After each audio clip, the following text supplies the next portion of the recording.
underestimated.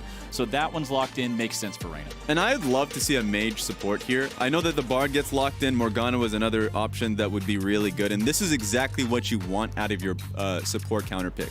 That's why you hold that for Mark. Mark has been, for me, throughout his career, I mean, if I look at LGD's lineup, veteran, veteran, veteran, and then Mark's been there for a little bit, right? He's not a rookie per se. He's been there. He was with Dominus earlier on in his career, but he hasn't had the international experience. And so the fact that they're able to have the faith in him and have the faith that they can rely on their bot lane to be their, I guess, priority and like center point of the early game, I think is nice to see. And they're going to need it too, because this is crunch time for LGD. They need these wins. Yeah, when you're looking at how this all shakes out, remember, group stage here for play-ins, best of 1 round robin. There's 5 teams in each group, so that means you're playing 4 games. After the first 2 games, LGD has no wins. Yeah. And LGD still has to play against the Unicorns of Love, who have been looking pretty good in their first 2 couple of games. I would say out of the 2 games that LGD has remaining, this is the easier of the 2. If they lose here and go 0-3, it's looking pretty sketchy for their chances here in this group, which I don't think anybody was expecting heading into this. Yeah, and power is out of their hand if they lose this game. Because at the end of the day, head-to-head doesn't decide who moves forward. Because if you're tied, let's just say in a theoretical position where, let's say, Rainbow 7 and LGD are tied for 1-1, and last place kicks you straight out of the tournament, right? Yeah.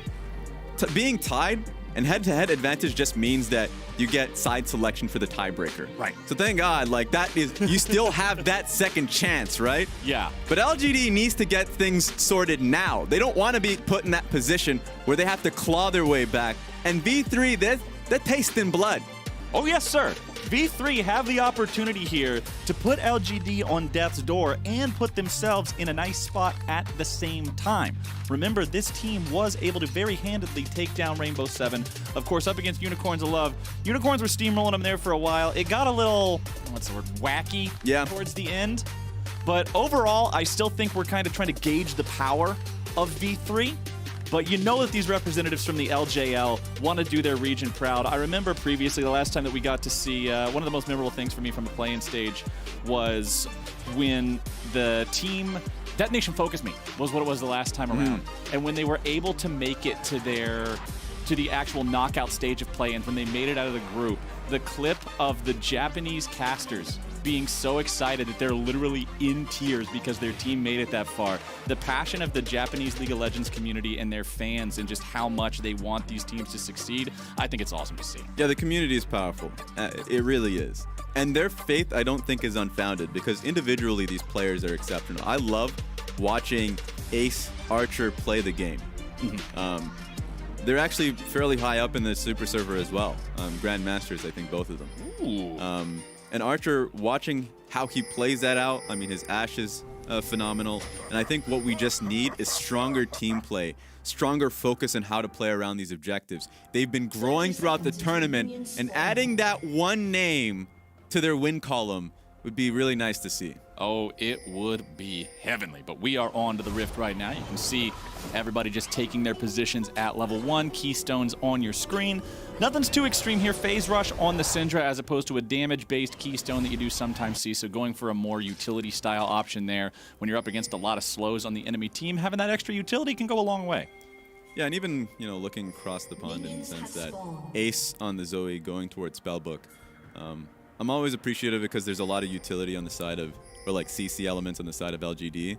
Yeah. So even just having the option of moving towards Cleanse and then matching Teleport. I mean, theoretically, most Syndras would go TP, but being able to match TP in that scenario, just being able to TP back in lane and not lose out in experience, I think is a smart option here. Yeah, but talking about Teleport, look at the summoner spells of GA and Kramer both. You mentioned how this is a type of composition that you've got to respect with Cleanse if you're playing against V3, and LGD seem to be in stark agreement with you, sir, as Cleanse has taken on both GA and Kramer here to avoid some of that CC power. We'll see how much value they can get out of that as we move forward in this game, but there's also a lot of denial ability towards the pick potential of V3 in the ultimates of both the Bard and the Kindred. Yeah, that makes it going to be really dicey in a lot of these team fights. And it's most of the time going to be which support roams first. That's why I like what LGD has here, where they're going to be playing through their bot side, or at least that they should be. It's going to be easier for Mark to be rotating around with Peanut, to be making plays mostly through mid lane. I think that's where they would want to head out and get CA an early advantage. The problem with LGD hasn't been, not getting early leads. They've been getting like 2 to 3K leads in these games. Yeah. The problem is just simply how they set up for major objectives. So I'm not concerned about how the early game pans out for this team. It's mostly how the rest of the game does. So team fights are going to be super important. Just take a look at the jungle pathing here, though. Both junglers have elected to go full clear bot side to full clear top side. I mean, they're just doing bot to top. That just means that we really shouldn't be expecting too much until Cloud Dragon does come up, and then LGD could have their first hit at the Cloud Drake if they do end up slow pushing that bot side wave at that time. So those are the things that I'm kind of looking forward to. I like what I see from Long Sing because recognizing that the jungler is going to be topside, he doesn't want to get ganked, ends up poking his head out when the wave's starting to crash up against his turret. So like these are things that I think are really nice. And you mentioned the first Drake, and I want to bring up an interesting piece of information here about V3. Mm-hmm. This is a team that throughout summer and throughout their performance in their first 2 games here at play-in stage, undefeated with a Drake Soul. If they get the Drake Soul, they do not lose.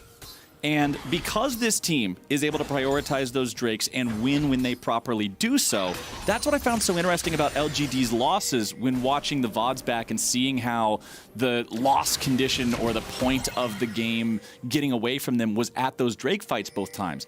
I think this game will be decided around those mid-game Drake fights, the team fights, the positioning, everything that plays out, the execution will determine who wins this.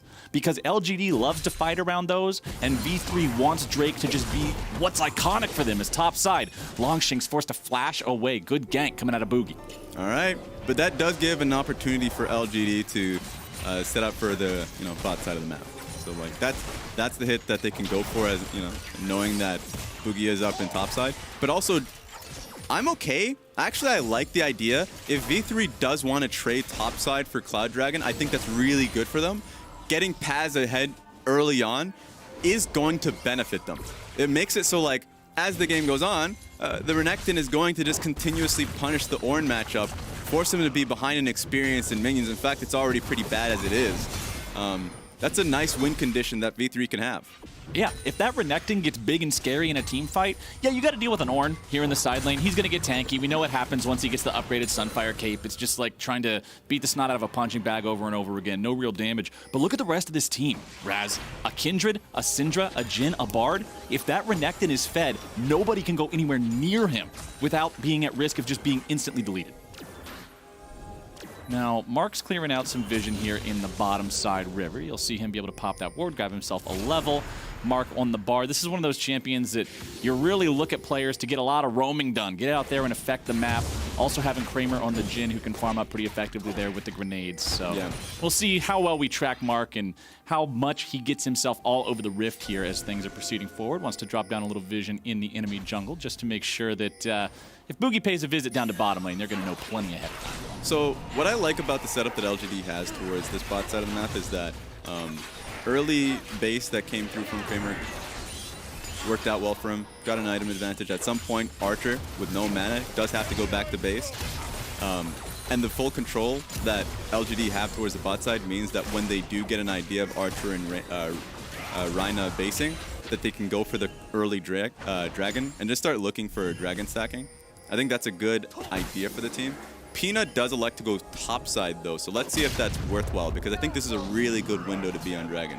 Look at how fearless Peanut is in this 1v1. He has the Skirmisher Saber completed, which gives him the red smite. Boogie opted to go for strictly stats in terms of his first purchase, as opposed to the jungle item enhancement, so he does not have the extra power of the Summoner spell. But now we might have ourselves a 2v2. Ace takes some damage there in the mid lane, but now we've got more bodies coming down from both sides. Oh, Raz, this could turn into a mess real fast.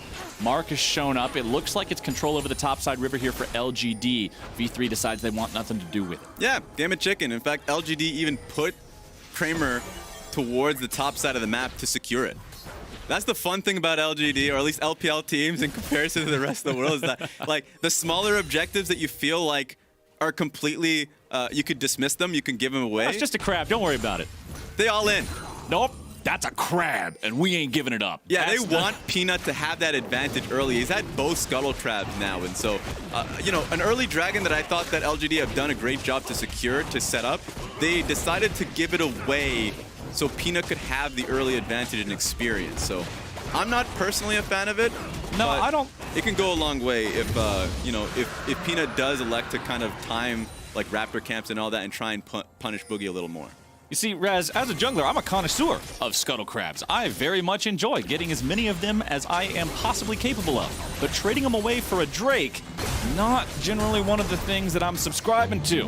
Longsheng trading aggressively here with Paz in the top side, calls in the Orn Horn, but considering Paz gets back underneath the turret, that ulti won't find a whole lot of effect.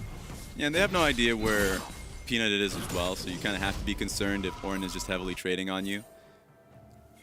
Won't end up getting the ulti out of Paz. No summoner spells either. He'll go ahead and head back to base now.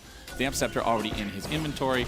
Shopping up here. Should be able to buy the Cutlass. Yep, there it is in the inventory. So just a little bit of extra sustain there. Also having the active means they may be able to facilitate a little bit more power here in the gank if Boogie goes up there. But Boogie is working on that Rift Herald. Remember, we've already only seen one neutral objective go over to the side of V3, working now on their second one. They're down a couple of hundred gold here. A lot of that gold advantage you can see. Mid lane has a small farm advantage. Bottom lane also having about a one-wave advantage. So just a couple of little edges going over to the side of LGD. Turret plates too as Boogie grabs himself that Rift Herald. 4 minutes to use it. Considering it's not even 9 minutes in, they'll have the entirety of that timer to get turret plate bonuses. For the YouTube viewers out there, I'd love for you to just replay back that just so you can see the setup that V3 had towards the Rift Herald. It was really smart. They had Archer and Reyna just kind of walk through mid lane, and then when the wave was crashing bot side and they knew that Kramer and Mark were not going to contest top side, they sent Archer straight back down and had at least Reyna stay a little longer just in case enemy jungle or mid ends up contesting. So like they had a strong hover from their bot lane to secure Rift Herald for Boogie, and they didn't lose much for it. This is what I've been waiting for throughout the tournament, actually, and I think this is one of the better Rift Herald setups that we've seen. So it's great to be able to see this coming in from V3, so we can praise it. Very slow early game here from both of these teams. Nearly the 10-minute mark. No deaths on the board just yet. Gold lead still ballooning up a little bit further for the side of LGD. She is sitting in the bush here, has plenty of those orbs summoned up just in case somebody face checks him, but considering the only person nearby is Mark, doesn't look like that's happening anytime soon. The Syndra heads right back into the mid lane to keep that wave pushing out. Zoe with the redemption means Ace isn't too worried about anything here, but Syndra will continue to have priority on the push. Peanut in the top side, running down the lane, might see if he can get involved up here. The Orn ulti is ready to go yet again. But remember, Paz having the Dominus, having Flash, it does pose a pretty scary situation. Kindred can get bursted if she's not careful. True, but ultimates from both Kindred and Orn should secure the kill. I think it was just nice for the, you know, for Peanut to pull back the moment they saw that the control ward was placed down by Renekton. If it hadn't, if he would just mindlessly push in, I actually think that that's a great gank coming in from Peanut. So it's good to at least have him hovered, especially since he's sticking around while they're pushing in. I want to see if that turns into a dive. Lee Sin is nearby, so I don't think it would be successful if he clues into the dive. They're already looking for it here with the Orn ulti being used. Longsheng getting a lot of damage down to Paz. He blows them up! What? Goodbye, sir. No assist required. That's a tank, by the way. Peanut's like, oh, okay. Oh, you have this? All right, I'm just going to peace out. The damage of Orn sometimes, all you got to do is smile and shake your head, man. That champion is insane in the brain. As topside, the Rift Herald is summoned up. Shelly should do her best, knock down a couple of plates here. Nicely used Orn ultimate, negating the effect of the Rift Herald. One thing you've always got to be cognizant of when you're up against a Bard, if he's nearby, even if you don't know if he's nearby, if you don't know where he is at all, he could be nearby. He's going to deprive you of that plate money, stop that Rift Herald from getting his job done. Yeah, and it's such a consistent thing that he can do that you do have to have a bit of a mini game of tracking where the Bard is. So you don't want to just waste the Rift Herald. That's why a lot of the times when you see a team going up against the Bard, Rift Herald priority drops a little bit. At the end of the day, teams want to prioritized going for Dragon instead. But just take a look at this, because Renekton was actually leaning up in the lane because he knew that Lee Sin was there. He thought that he would be able to have enough time so they can turn on Long Xing instead, but nah, like, he just gets bopped. Bonk. Ornn is just a crazy champion. And now with that extra money in his pocket, he'll be feeling just fine in this 1v1. You can see he already has the Bramble Vest to deal with some of the lifesteal of Renekton. And with the ingredients for the Sunfire Cape in inventory, that completion will soon make him that much deadlier in that 1v1 situation. Gold chart on the left side of your screen. 3 out of the top 4 people in the game wearing LGD colors. This team up over 1,000 gold now. The V3, after having secured the first Drake, are making the call to go for the second. It is an Infernal. LGD with players nearby. TP is coming in. Ornn ulti not yet ready to go. Boogie still in the pit, looking to secure the Drake. Peanut's going to move forward. Could be a smite fight. Jin able to go in with a deadly flourish, and it's stolen away by Peanut. With the Braum already dead, LGD are in a great spot here in this fight. The curtain call shots come through, but they will not chase down an additional kill. Nice fight for LGD. Yeah, I was scared initially because that was V3 having full setup and having Renekton rotate for the fight. He didn't have teleport. It was actually a TP advantage there for Long Xing. And so it was a nice initial play from V3 to be there for the objective. Because if that's 2 Drakes to nothing, that's insane for LGD that were literally just playing towards this side of the map non-stop. And so a steal comes there from Kindred. They focus down the Braum. A nice comeback from LGD. They weren't going to give that one up for free. Paz trading aggressively with Long Xing here in the top lane. Ornhorn summoned up. I don't think the communication was right there. At the same time Long Xing presses R, Peanut starts walking away.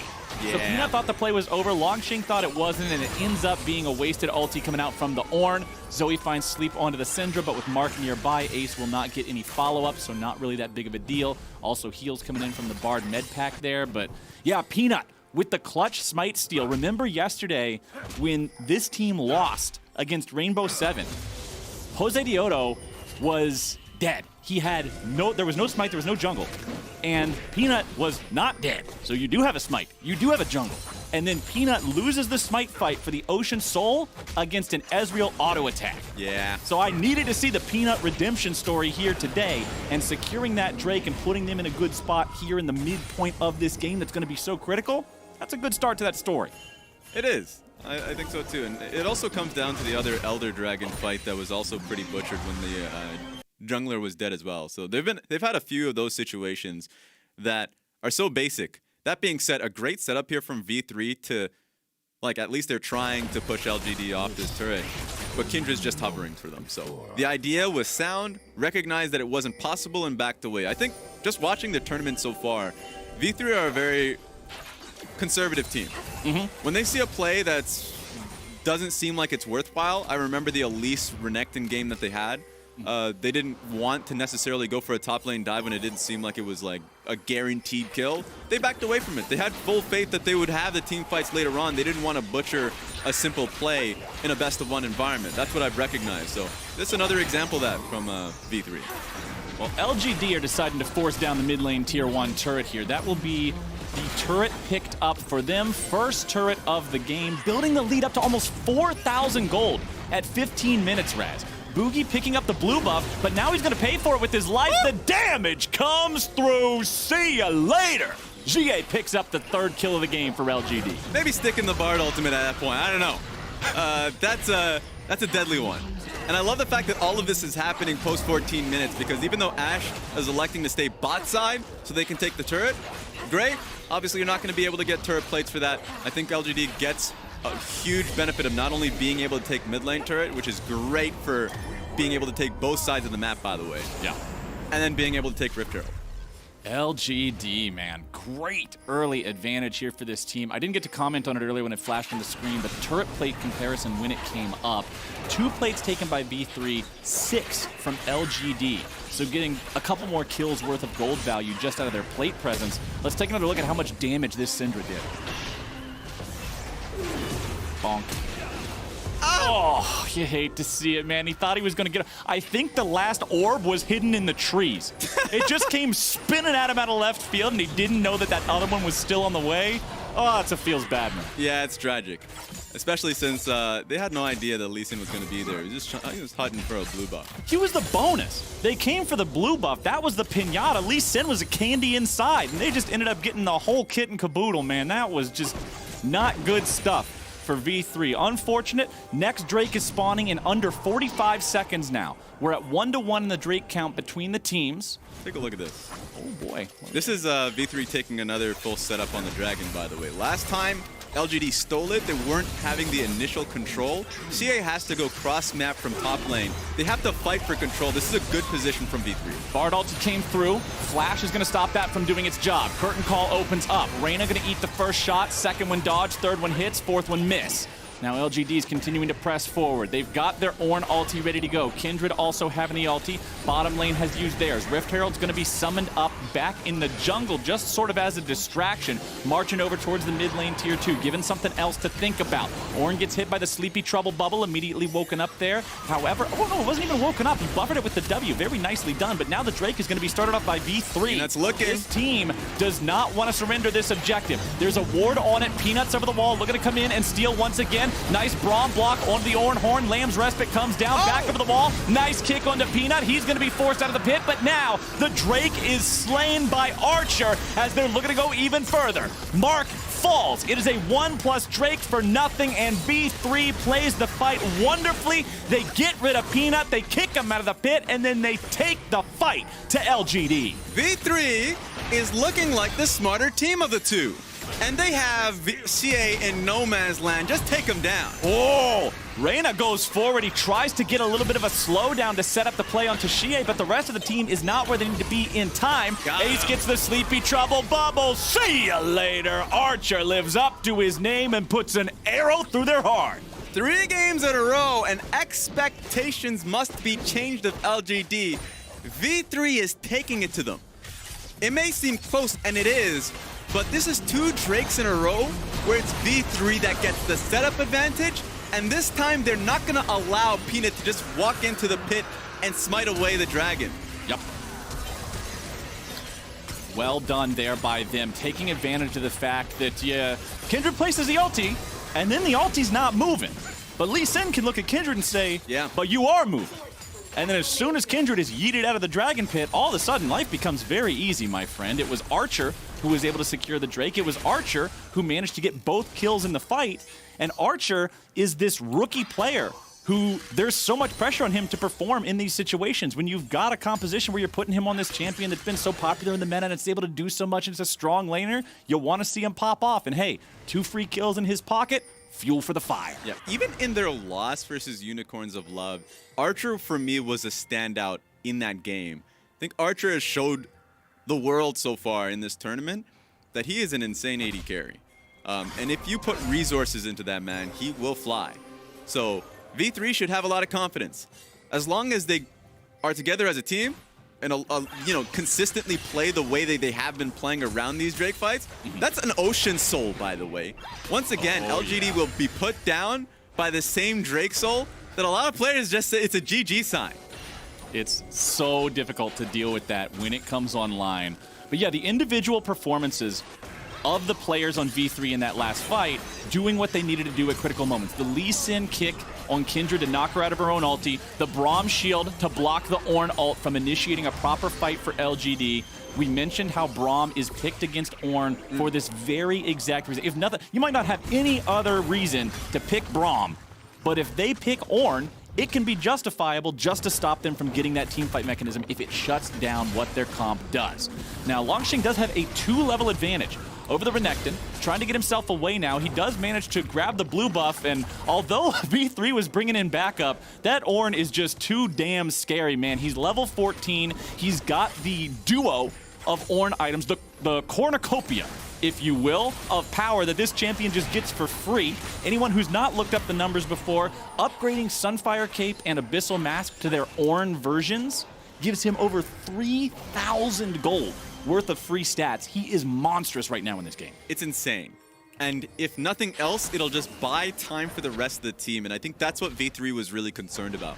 It was LGD getting control of mid lane, and so they can easily just you know, walk up towards the top side, support the Ornn in the fight, and they would be in a better position there. Ornn would have put down a lot of damage before the actual fight had begun. So V3 is taking it, recognizing that they don't want to make any more mistakes. They're in a fine position in the game. Even though the gold advantage is there for LGD, they can play for Soul Point in a minute's time. Well, we'll see if they're able to secure that priority over the bottom side river as they have in the last 2 points that you already pointed out. 4,500 gold is a pretty intimidating lead, especially with those Ornn items. GA also having the death cap completed means Longxing can go upgrade that. That is generally the item of choice for mages to want to upgrade when Ornn is on their team. So I'm expecting to see that come out. Usually 80 carries will want the Molten Edge upgrade of the Infinity Edge, so Kramer's still working towards that. Don't expect him to get an upgrade on any of his items because they can't be upgraded, so wouldn't make a whole lot of sense on that one. Mikhail's Crucible, also importantly picked up by Mark. So 2 cleanses, a Bard ult, a Kindred ult, and a Mikhail's Crucible are a lot of things to have to deal with if you're trying to land these initiations onto LGD players. It's going to be really hard for Archer here in this fight, is the issue. Because even if you do take down Kramer or Xie's cleanse, yeah, you still have to deal with the Mikhails. So really, when the team is asking who is going to engage in this fight, they do not have an answer. It's probably going to have to be Boogie. Reina caught in a bit of a bad spot here, but now the fight's going to be breaking out. Nice kick coming out from Boogie. Still looking to see if maybe they can engage. Longxing's going to be stuck. He's going to be aggroing so much. Lamb's Respite keeping some players alive. Peanut having to run away. Double kill over to GA, able to make this fight go their way. Paz tries to run, but he's a nice pair of gator skin boots. The ulti comes through, and Archer is in full retreat. This was the moment, 1 Drake to 2, where LGD fell flat on their face in their 2 previous games. This time around, they are standing tall. They will pick up 3 kills for nothing. They'll move on to the Ocean Drake itself. Ace should not be able to contest this one. Drake secured by Peanut. There we have it. LGD put their full focus overnight on just getting better at dealing with dragon fights. And of course, perfecting a comp where just take a look at Ornn, by the way. This entire fight, even though the triple kill went down towards CA, Ornn was just dealing with 3 people and making it incredibly difficult for Archer to deal any damage. Yeah. Huh. Yeah. How you doing? Longxing got shot, if you consider each focus fire as 5 shots, because that's what they are, he got shot like 70 times in that team fight, and he's still not dead. He pretty much looks like Swiss cheese, but it does not matter because he's Ornn. Because he's got 2 Ornn items. Because he can just sit in the team fight and take a shower in projectiles. It does not matter. The champion is so incredibly strong. And now LGD with a 5,500 gold lead, with a tied up dragon count, having surpassed the point in the 2 previous games where they lost control, are sitting in a really good spot 25 minutes in. As this Ornn continues to get levels, more items will be upgraded. The Black Cleaver upgrade on Kindred was actually what he went for with his first team upgrade at 14. Now at level 15, should be able to upgrade the hat for the Syndra, or might be waiting until Kramer gets that Infinity Edge to give that one a +1 instead. Mid lane push coming through, but remember, LGD have a 4-to-1 turret advantage. That tier 2 is not even standing. Yeah, I would have loved Longxing to actually give that to the Rabadon's death cap, because there's no AP, like he's the sole AP on LGD squad. He is so far ahead, and the magic resist is non-existent from the side of V3. Like that would just be a Syndra solo carrying a game essentially. I mean, it's still going to happen once you level up if you're Longxing, but for me that's priority number 1. Oh, for sure. As soon as they're in the same part of the map, I think it's probably just because he has the second upgrade ready to give. Yeah. So I think it's just the fact that they aren't next to each other yet. As soon as they walk next to each other, Ornn needs to give Syndra that Gucci hat, because that's going to make such a big difference here in the next team fight.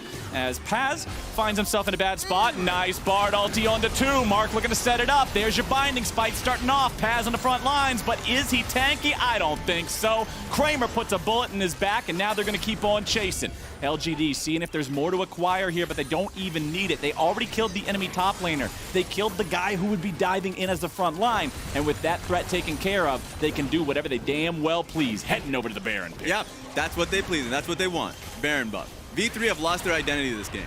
It feels bad when you have Renekton now just working and following the team as a 5-man when he should be on side lane. Top lane turret is just still up. And so that's a problem when V3 are now trying to play a front-to-back team fight, when that's what LGD right now excels at. Okay, LGD, how are you going to play this Baron fight out? Ornn ulti coming in, Not finds allowed. the knock up onto Reyna, but that is it. Mark goes after the back line, but he is alone. Rest of the team's not next to him. Mark! Mark, no! Mark! Archer gets a killing spree as Mark is just way too far past the rest of the team. Xie using the cleanse to get away from that sleepy trouble bubble, grabbing himself an energy drink, waking up immediately as V3. They get a pick onto the enemy support. A little bit too hyphy there from Mark. But LGD are still in an all right spot, or are they, Raz? V3 are saying, we saw you get back to the base. We're going after the Baron now. Peanuts over the wall. This could be a big moment. Smite fights like this define games of League of Legends. Baron down to half HP. LGD has arrived. Surely V3 does not go all the way for this. No way. They're looking to just blow up Ace, and he's already out of the picture. Now can they find any more? It's the Kindred already down. Peanuts out of the picture. That was a critical error there. Now let's see if they can find anything else off the back of it. V3 kiting away. Longxing at half HP. Boogie's over the wall. Boogie has his flash very soon. Might be able to make some sort of a play, but does not have it right now, meaning there's no chance to really do some sort of a flashy kick. They want to get away from the curtain call. Third shot hits Paz. Fourth shot goes into left field. Longxing coming around from the side. Xie's there as well, but now Boogie's joining in, able to go for the kick, looking to start things off. Paz is going to be killed off. Xie's still alive. Double kill over to Kramer, looking to find even more. Rat-a-tat-tat, fire the gat. Mark grabs the kill into Boogie, and everybody on B3 is annihilated. A triple kill for Kramer. Get on back into the Baron pit, LGD. Take your prize. And they're right back to step one and claiming that Baron. A wild series of events for both teams, honestly, because it was initially Mark finding himself at the wrong stop. Oh, hi, Mark. He was randomly in downtown LA. He's like, wait, I didn't want to go. Oh, no. I didn't want to go here. So that really put them in a bad position. But then from V3 side, it was just miscommunication. Honestly, I think this is fine from the Zoe if the team just wants to turn and fight. But instead, they tried to go on Baron at the same time as the Zoe is trying to set up. So they're on completely different chapters, let alone pages. And from this point, I mean, like, they're just going to round them up. They're on the wrong side of the map, and LGD can clear them out. You can see them try to regroup. They know what's coming. Yeah. Doom is inbound, but they have to try to do something about it. I like the attempt from Boogie trying to kick Xie into the rest of the team, but the damage just wasn't there. And then, man, Kramer just gets paid over the course of this, and we aren't done yet. Paz goes into the Dominus, as we see a lot of damage down onto Peanut here once more. Pops the Lamb's Respite in time, having a flash away, keeping himself alive. Paz goes down first, Reyna on the retreat. Ornn looking to follow up. There's your damage. See you later. Godlike Kramer, bow down and worship, baby. The man is doing some moves right now. Boogie picks up the kill into Peanut. Everybody just disappears before your eyes like some sort of magic trick. Boogie, the last man standing, but Kramer is spinning that thing around. He does not want this dude on his feet for long. Fourth shot. You are done, my friend. Longxing in the mid lane, looking for Ace here. He's the last dude alive on the side of B3. LGD, they gotta be hungry for this first win. I expect them to send it home very, very soon as that mid lane inhibitor turret falls. Mid lane getting shot to pieces. Kramer doing a lot of work here on this Jhin. 8-0 and 5. 10K gold lead here for LGD. Yeah, and they don't want to make any more mistakes, so it's smart for them to just head back to base and set up these matchups. So we didn't get to see the full setup as we come back, and it was just, honestly, V3 trying to take this fight, thinking that they can get the pick on towards Peanut. Peanut had ultimate. I mean, sure, he gets kicked at the very end of it, but it's just so difficult to take a fight into this team. And then off to the side, you can see over the wall. Okay, Boogie comes in. He cleans up Kindred. But that is that's a small reward for a real big price, my friend. The price has been paid. LGD has been paid. 4,000 damage dealt by the Syndra, 3,500 by the Jhin in that last fight. I think Boogie's kick healed Longxing. If Longxing had 3,500 HP, he now has 3,501. It just gave him more health. He's so damn tanky as Xie and Peanut are set up here in the bottom lane, taking down the tier 2 turret.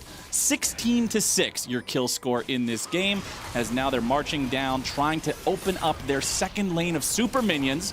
Stun down onto Ace, who barely gets himself away there. If that deadly flourish hit, they might have just pulled the go button on that. Volleys fired off by Archer. Baron buffs still around for a couple more seconds. Should be enough to take down this tier 3 turret. And with the inhibitor exposed, I don't see any reason LGD would back away. Not with a lead like this. They might just look to force this one all the way to the Nexus. Both Nexus turrets still at full HP. It would be the only thing V3 could fight on. There's no way you can take a fight in open ground right now on this team. They would need just the perfect setup and for LGD's keyboards to probably not work. Yeah, that's literally what it comes down to for me. Because I'm struggling to figure out what it would take for this team to take a fight. Here we go. It's starting off. Ornhorn summoned up. Braum throws out the shield, but he can't get to the rest of the team in time. Longshing's jumping in, finds the knockup onto the support. Now looking to regroup with the rest of the team as Mark loses half his HP. Longshing loses about 200. Not too worried about going any further. Mark still may be in some danger. Longshing once again using the Bellows Breath to perfectly buffer away from the sleep. You gotta love that interaction, or hate it if you're the dude trying to CC the Ornn. Over the wall comes Peanut. LGD still looking to maintain their pressure, maintain their position, maintain that advantage, escorting the minion wave into the mid lane. Ace isn't going to find a whole lot there with a Paddle Star. Longshing back up to full HP. Thank you very much. Warmog's armor. Syndra just took off half of Renekton's health. That Syndra is so damn huge this game. LGD get Nexus turret number 1. They're backing away right now. They used some resources in the last fight, and they're feeling like it's time to regroup before going for the jugular. This is insanely conservative from LGD when literally no one can do damage to Longshing. Yeah. Any resources you throw at him, he has Warmog's regen as well. So it's just LGD desperately not wanting to throw a game away. Which I can respect. After their first 2 games, especially after being ahead of Rainbow 7 and then feeling like it was just sort of tossed away from them, I can understand that bit of hesitation and really just wanting to take the sure thing here. Yeah. Everybody's already got Ornn items on this squad too. Longshing is at 17, which is where you get the last item for your teammates. Bard could get upgraded if he had something to upgrade, but considering he doesn't, it's not going to happen.